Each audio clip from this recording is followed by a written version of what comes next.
ku aka senya ku mia be enyanya so ke bo mia nyeji wala ke evangelist wezo yo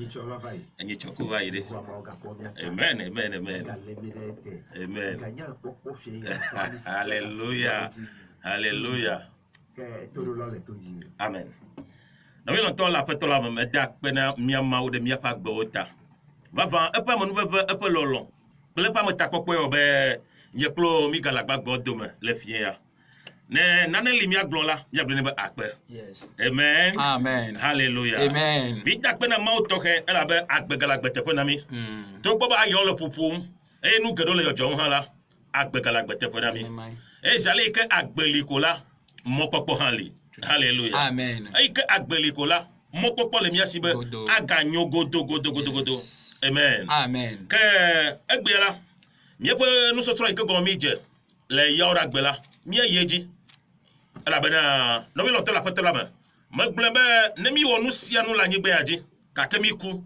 e ozube mi mekpo agbemavola ekema miepe nu anyigba ji nono la enye jojoro ta miepe nu sotro ya la bali me gblene la enye nane ike anabe mie aje agbagba be mi ajra miepe luvodo mi ajra miepe luvodo hena agbemavo po emogo zoma ayata nenyebe eleredi la chope pen la chope paper na chope nane na glena medebe o kingdom of Christ o gaba mo agbo ke ka mi aide egbeto adila mi de monam be ma abia cho mi po sofo to kapita shibe wa akromi le gododorama Nyasela lolo ɖeka kple mia do gbe ɖa dziƒoƒe mawo míegada kpena wotrɔ ya ke elabe ganye wo lɔlɔnu be yegakplɔ wotɔwo kɔ ve mɔ ya nu bena yeato dzi aɖe gbeƒã ne wo dukɔ eya ta papa ali si ŋɔŋlɔ la na míenya bena wo nya medona dzodzro negbe ɖo wɔ yiƒe dɔ hã si la tiɛ ya la mi gabia wo nu si kɔkɔe ma wo gbɔ kɔkɔe bena gada megbe na mi ale be nya se nya ka do le wɔme sia mi na ƒe nu me la atso wo gbɔ kɔkɔe la me bena wòaɖe vi begbemegbe ne kpe gbãtɔ aɖi la woakpɔ míawo katã tɔwoe papa mi da kpenɔ fia ya mi kpɔ wo ŋuti kɔkɔe ma be va dze gɔme na mi le mɔ fofo mɔ vi la kple mɔ gbɔgbe la ƒe ŋkɔme le Kristo Yesu ƒe ŋkɔme mi do gbe ɖa le amen amen ke so ka mi ma yeji la egbeto adila me je ma do jigbezambo kona mi no vi Godsway anya fokpo akpe kaka mawo ne yire alegbegbe amen nɔvi Godsway yes mawo yra wo gbogbo ɖe amen mawo yra wo gbogbo ɖe sia amen kingdom of Christ ɖo ŋku dziwo tɔxɛ Amen. ne gakpe ɖe nuwo le yayra me nu veve nu sia ŋu yi ke nye tɔ le agbagbe ƒe anyigba dzi koa mawo ne nanu alé ɖe nu o tso mavɔ yi ɖe mavɔ me mawo yra wo gbogbo ɖe nɔvi Godsway anya kpɔ amen no bi lonto le kingdom of Christ la lo so enye miaƒe etometi yes mio keke la mi nya me ɖeka la be Kristo na mi nya bena de eya me kwa mo anya bena mi nye yeƒe nusrɔ̃lawo le nenemae eya ta lɔlɔ tso dzime ke eya nye nu yi ke mi tsɔna ne mia nɔnɔewo ke le yawo me la ne me lɔ̃ la le be madzagbagba be etsɔ me nyo na wɔe ne me lɔ̃ la le be madzagbagba be nye kple wo la le nuwua miadogo le efiaɖoƒe la me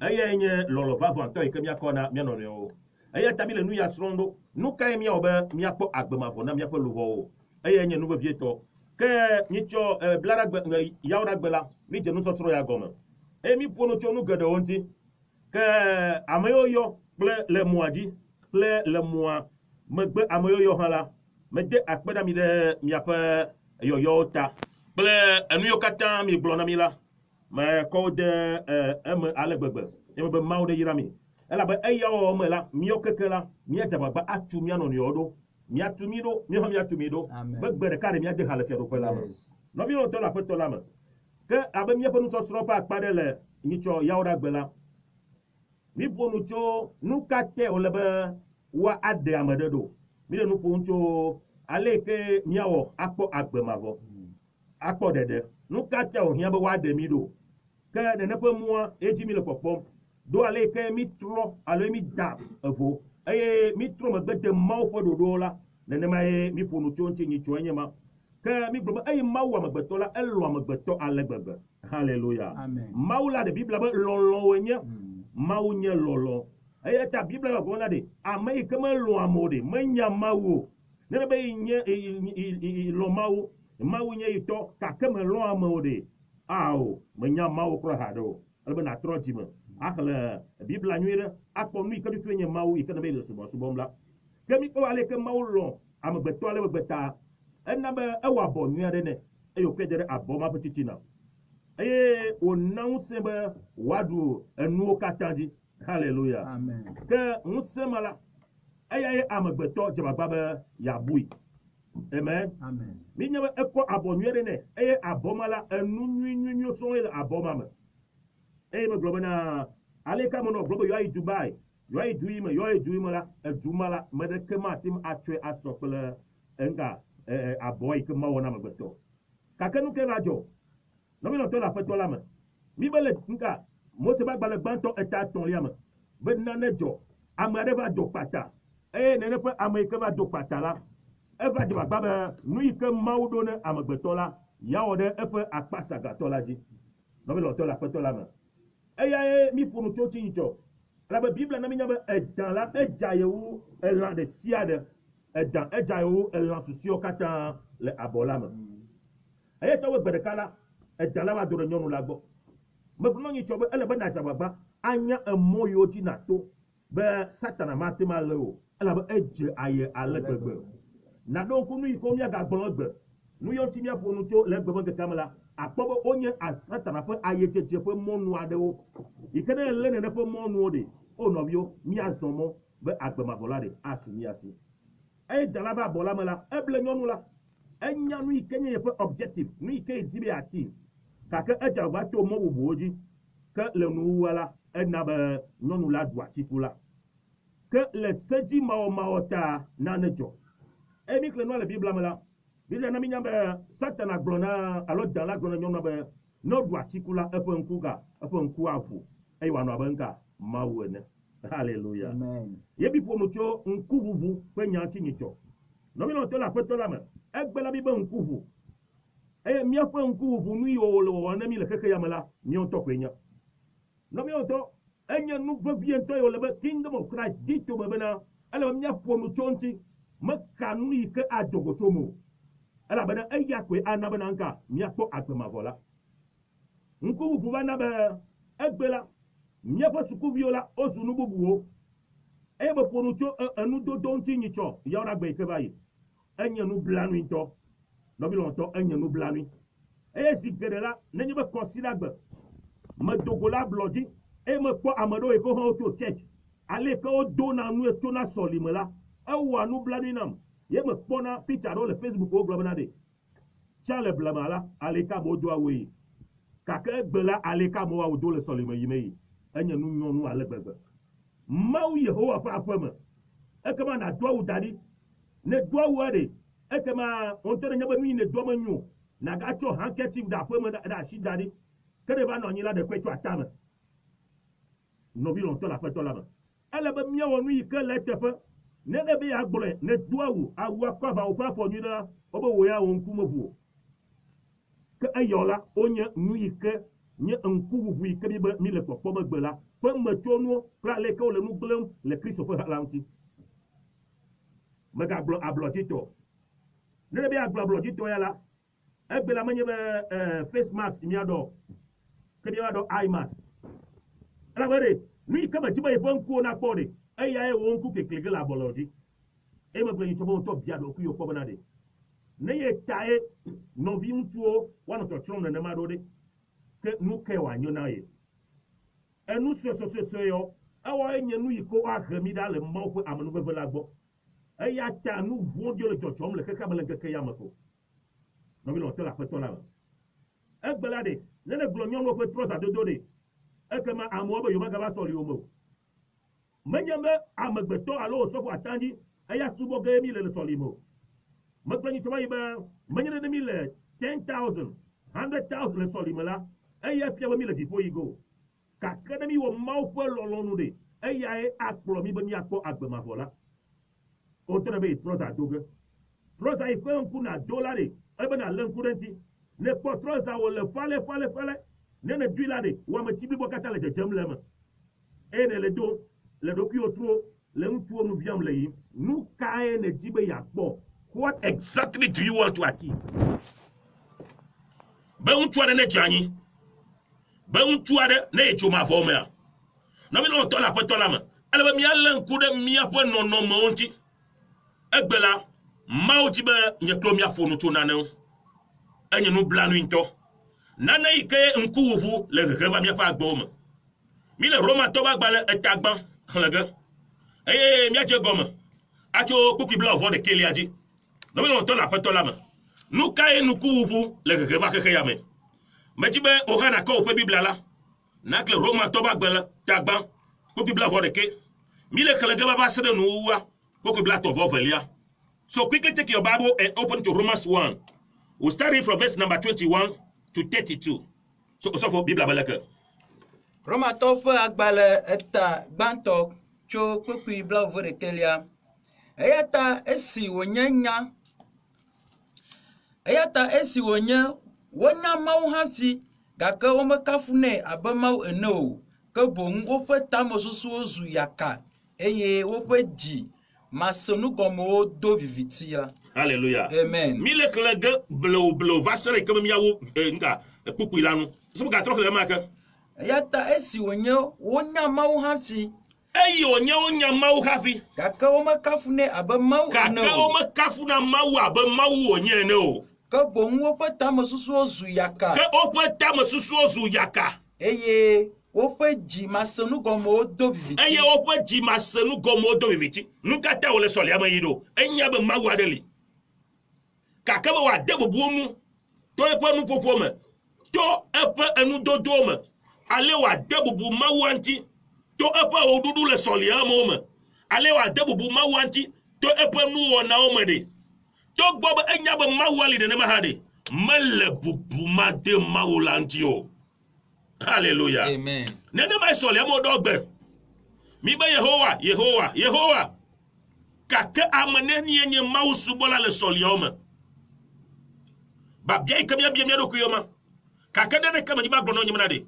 Zale ke agbegala gbete pe no ta megatidio. Nene senya ya gbade. Ide o klodi nene kpoba ikpo edokwile mi roba mede.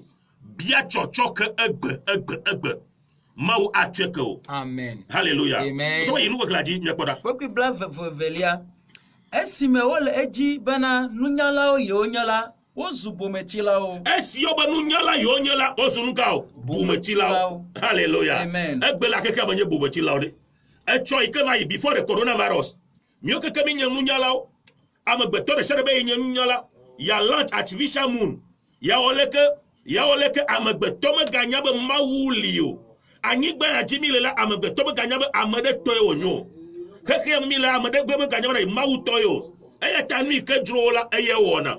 Nene yo mawu nkola eke mawu de tapia. Becho miape mawu ya lakpae. Ekwa. Anyigba ya re ntoleshi. Eye ta mi buona de miape nunyanya, miape sijeje, miape technology. Awo nu gaude na mi. Eye ta mi ngro mawu fo wo fo be.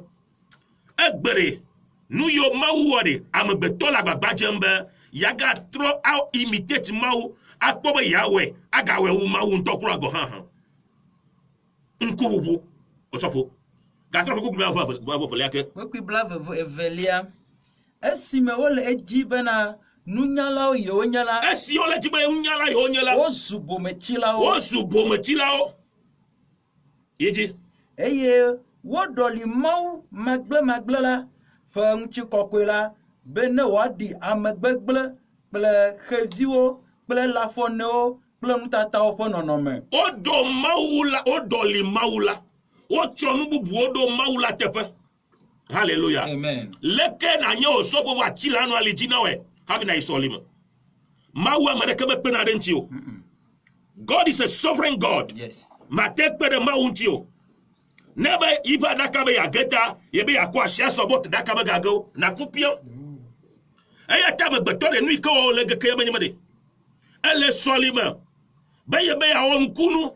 Abe ikpobe nkufu nae. Nkunu tade. Nebe khonu bubuo. Beya pe de maulanti ya support mau. No one can support God. God is God. Amen. Manya osi jeje. Wo adam jeje. Ayai awobe maupe hanachio. Biblia na minya banade. Paulo lare ayai donukula. A Paul openga Apollos le edechie aye mawe na chichideji. Egbelare ebe ye pe hanechi. Epe nwuya ne jola be nkufu. Ya no activity ya no leke eya ta mi le Mawu ƒe ŋuti kɔkɔea kɔ na etsilawo le míaƒe aliwo dzi mi le Mawu ƒe ŋuti kɔkɔea kɔ na enu kpakpɛwo mi le Mawu ƒe ŋuti kɔkɔea kɔ na ami aɖewo egbe la ɖe nu sia nu yi ke wòle be míabia Mawu wòawɔ ɖe mi bu be ami aɖe le gui aɖe be yi ke awɔe ne mi ɖe Mawu teƒe hallelujah Amen. mi bu be nane le yi ke wòzu be awɔe ne mi ɖe Mawu teƒe. So we believe that the oils can do those things for us instead of God.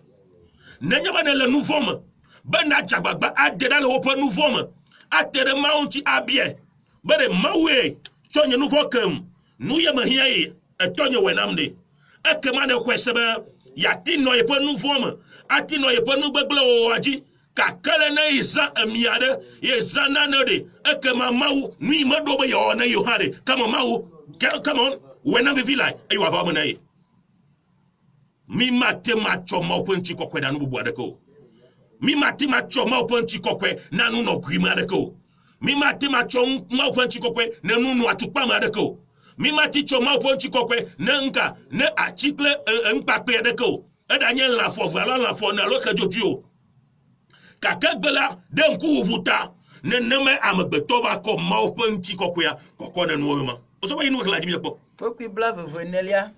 Eya ta le woƒe dziwo ƒe nudzodzro me la. eya ta le woƒe dziwo ƒe nudzodzro me la Mawu tsɔ de asi na makɔmakɔnyenye. Mawu tsɔ de asi na makɔmakɔnyenye eyi Be ne wòado ŋunyɔ woƒe ŋutilãwo. be woado ŋunyɔ woƒe ŋutilãwo Le wo nɔewo dome. le wo nɔewo dome le dzi yi ge osɔfo wobe le ya ta ɖe Mawu kɔ de asi na nka makɔmakɔnyenye egbe be keke me ɖe nuvo ke na ati yɔ be nuvo number 1 le keke ya me Ahasi o. sexual immorality de míaƒe ŋkuʋuʋu ta míaƒe tomaɖomaɖo ta eva ɖo be dzilawo le wo viwo gbɔ dɔm ŋutsuwo wole nyɔnuwo gbɔ dɔm ŋutsu kple ŋutsuwo nyɔnu kple nyɔnuwo yi ke nye abomination elabe mi be nka ŋkuʋu agbetɔ ate manɔ te abe yi le nano dife ɖum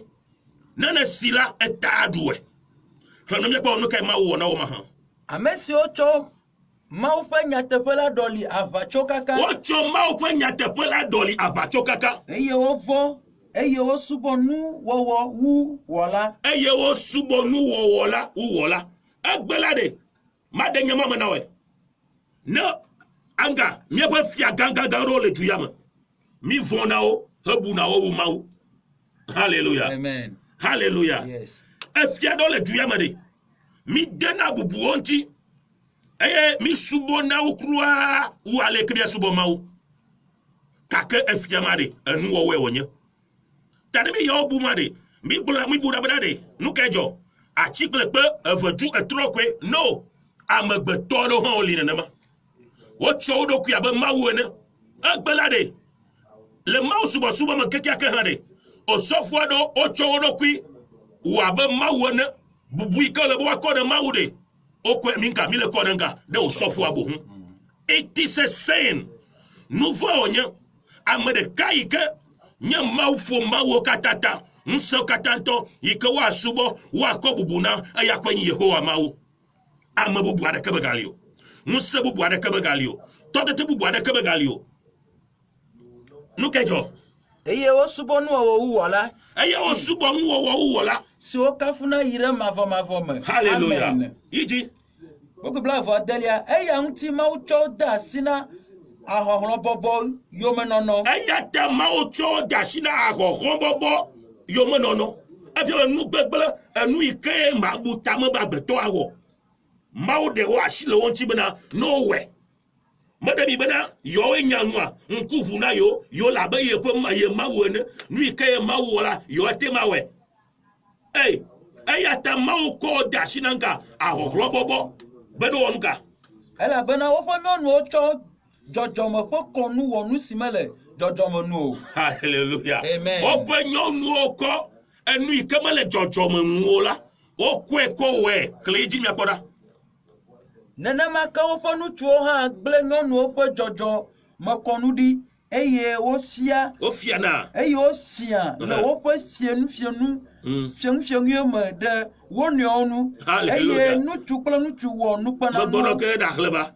hallelujah amen o ba de le atare nyonu e mo ikaji biblia daro mau daro originally from day one, from creation, for procreation.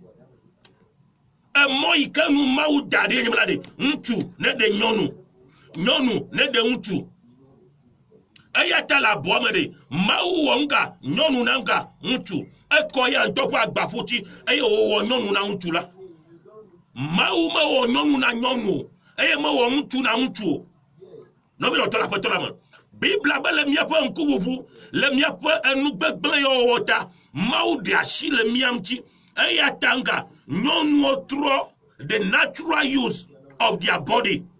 They turn it upside down. I believe somebody's understanding me. Hallelujah. What trego, you may my yo nana kanko, or throw no agbo, no make a lebo nola, or majiba you are no more, then a biola nkufu. Egbela nkufu. Ayatare, no no dashi, oh mi demona ma de novi nyonu. Mi demona ma de novi nyonu lo. Me de kuku mi demona ma de novi nyonu. Abomination. Alem tuguvu va tromia pe kaka menye. Obade, mutuo hade. Be ale ke wade wo novi nyonu wade. Obe o fie na guda. De wo novi mutuo nti. Kai. Mi pa nu shani kele jojo ngbala. Apo komede de le Bible am.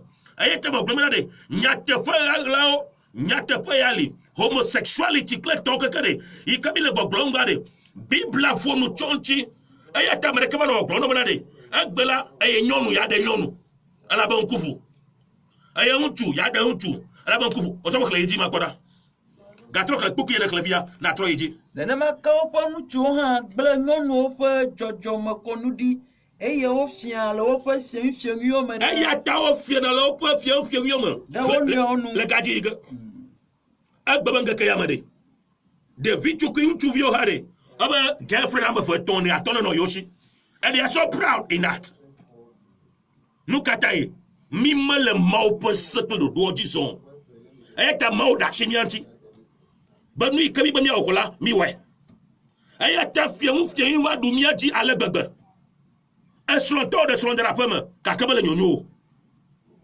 jojro fond yade vala magbe tofo moyame ike nenyeba ma wonu gbegle mola afala makona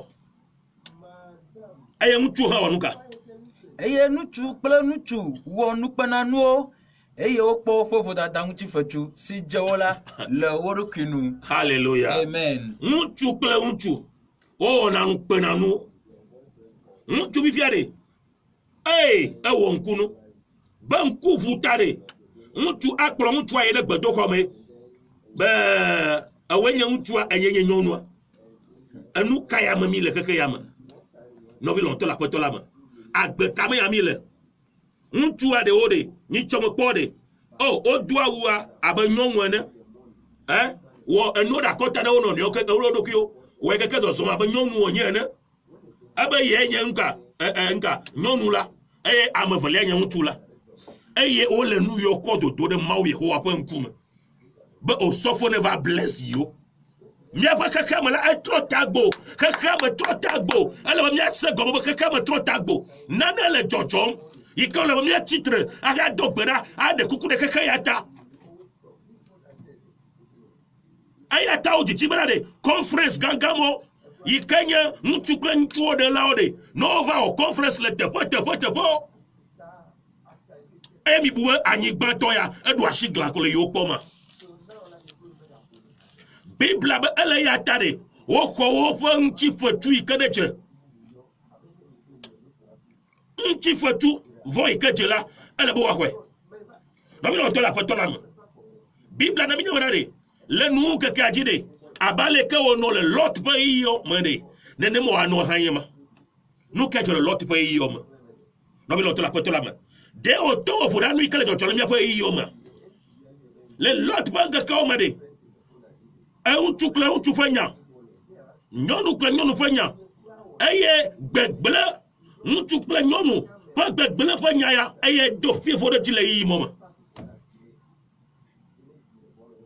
osɔfo fi ke wo gble ɖo se ɖe nyimra ɖe mawu dɔlɔ wova dze lɔt gbɔ le aƒe me wova dze gbɔ le aƒe me lo amedzro va dze ame ɖe me nya me ka wònyoa ŋutsu yiwo le dua me ɖe wova le kpɔ ɖe asi kɔ ŋutsuwo na mi kɔ amedzro na mi kɔ amedzro na mi release them for us release them for us enu ka ya wɔ mi le amegbetɔ va ŋlɔ eƒe amegbetɔ nyenye la be eva srɛ ke be lɔt gbɔ ɖe me la ɖe nyɔnuvi le aƒe eve le esi yate ma kɔe na wo ebe ao yewo mele nyɔnu toa dzi o ŋutsu toa dzi be yewo le ei osɔfo mina mi le ŋku ɖe nu ya dzi yi mele ŋutsu nyɔnu toa dzi o ŋutsu toa dzi yi le eya ta ɖe togbɔ be wi akɔ virgin ne yewo hã ɖe ne keep virgin ma fa yɔyɔ ame yewo dzi yewo la ŋutsu medzro ɖe va dze wo gbɔa eya dzi yewo le kpɔ ale xexea me nɔ le yiyi ma me ɖa kpɔ ale ke miaƒe xexea me le egbe ɖa amegbetɔ be gale ŋu kpe o amegbetɔ be gale wɔfɔ na mawu o va se ɖeke me ɖa ɖe amegbetɔ ayi court amegbetɔ ale nka po sign post ɖe asi be ɖe yewoa nye homosexual so no ɖe asi ɖe ŋutsu yewoa ɖe nɔnɔewo ŋutsu ne ɖe ŋutsu nyɔnu ne ɖe nyɔnu ale wònɔ le eyi mɔ me la nenema tutu woganɔnɔ megbe yi va se ɖeke me mawu da dzo ɖe du ma dzi eye dua tsrɔ̃ eye ta biblia yɔ gɔme na ɖe ale yi ke ŋutsuwo hã fiana ɖe wo nɔvi ŋutsuwo ŋuti gudaguda eye wonɔ nugbegble wɔ ɖe mawu ɖe asi wo dzi va se ɖeke be woxɔ ŋka woƒe fotu la anyigba ya ehia dɔyɔyɔ miaƒe xexe la ehia dɔyɔyɔ eya ta wo kristotɔ yi ke le to ɖom ale be miayi ɖe mia ɖokuiwo me aha ɖe kuku ɖe miaƒe mawu ɖe miaƒe nuwɔnawo le eƒe anyigba la ya dzi ta miaƒe nɔnɔmewo tra ɖa nu katã na mawu ma na be dzo ne va fia miwo hã bale wòfia sodomtɔwo ne o ɖe mi nyu sodomtɔwo ƒe nuwɔnawoa nɔvi lɔ̃tɔ le aƒetɔ la me gake mɔnukpɔkpɔ gali nenye be ese gbe ya gbe eye ne kpɔ ɖokui ɖe nɔnɔme aɖe me be bubu yi ke dze yi mekɔ ne mawu lɔ yi va xɔ bubu yi ke le mawu ti alo ye kɔna ne kɔna mawu ƒe bubu ne ele be natrɔ le wo dzi me egbe biblia be egbe ne se ƒe gbe la megase wo dzi me o eye kristo be yi le agbo mɔm eye le agbo la ƒom ame yi ke se ƒe gbe eye woʋu agbo ne la yage ɖe gbɔ amen nɔvinye ʋu wo dzi le gaƒo ya me amen ʋu wo dzi le gaƒo ya me ʋu wo dzi le gaƒo ya me mawu meɖe mɔ be kristo ne va ku dzodzro nu vɔwo ta wòva ku ɖo eye ta mina míade nsi mía ɖokuiwo eye míatrɔ le míaƒe nu vɔwo me be mawu naxɔ mi eye wòayɔ dɔ na mi nɔvi lɔ̃tɔ le aƒetɔ la me kingdom of Christ ƒe gbe nye ya sem ne le ŋkɔ ye nye osɔfo Emmanuel Atanji nyateƒe wònye kingdom of Christ la mi le xɔ gbɔ la me mi le sɔkɔ ɖe lokoe le yi nyuitɔ me la mati me ma se ŋkɔ o fifi la nya ɖe le asiwo la yɔ fifi la 0240 844 862 0240 844 862 abe ɖe le kadzi miaxɔe hello yes ya me ɖe ko mianya ŋkɔ sia amen amen amen amen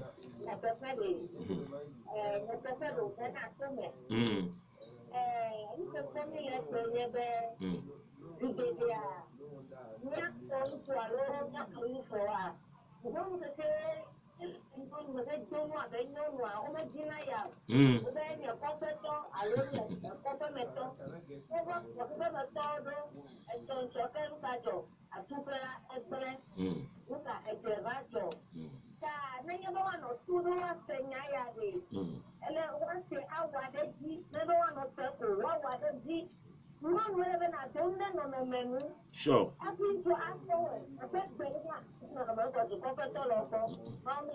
Amen. Amen. Amen.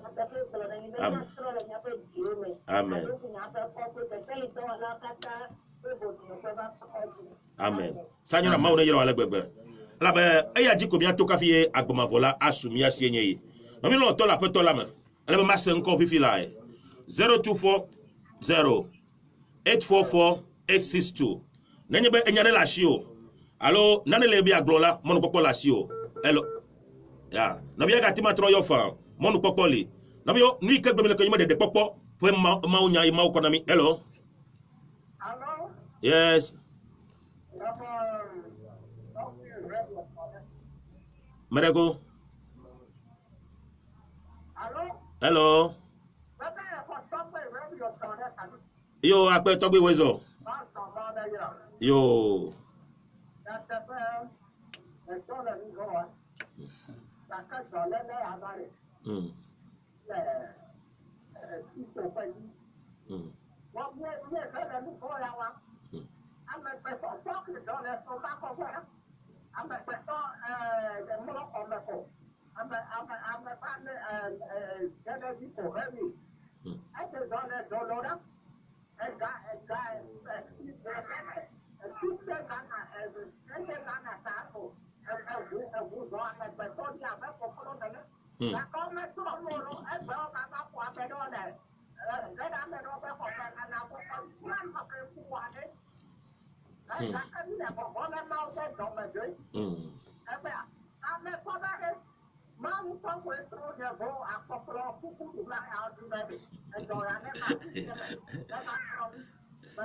yo akpedo kaka mauna ira mio ke mia ko ede to na mebe gbede kala mia de hale fieru pe lama no vi non to la pe to lama hello Hello. yes Aku pernah Newton dah tu time gue. okay no vi mia senko no vi Newton Ya ada tu aja. yo mio hansia Aku akan ni mana ya ni. amen Ya ada nyabu dah ni. akpe Bye. bye mauna ira hale gbegbe no vi non to la pe to lama 0240 844 862 na yime nyade la shio ebe ya glo na mila mon popo la shio hello hello hello ya mare ko ati ko gbe jivia hello okay no bia ga ti tro yo mi fa la me le ibe gbesem ni o 0240 844 862 na nyade la shio ebe ya glo no bi na kaje mare ko ati di radio da ma via ya di radio da ma via amen